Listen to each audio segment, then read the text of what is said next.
And the last one is the wrapper splicer.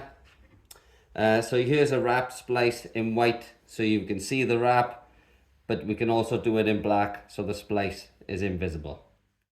I'm going to give you a splice demonstration on the various splicers with the coated polyester yarn.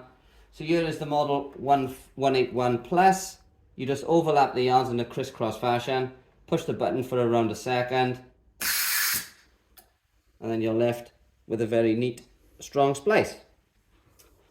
The model 143, you overlap the yarns, give them a certain distance so it's easier for the operator. It can be used handheld or docked. The key to splicing with coated yarns is not to hold the yarns tight. You've got to give them flexibility.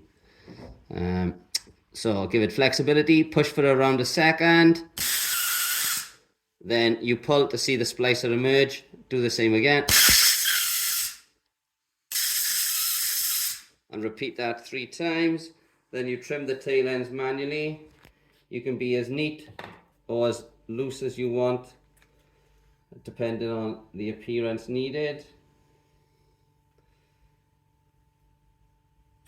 And then you're left with a neat, strong splice. Just to finish off on the other splicers,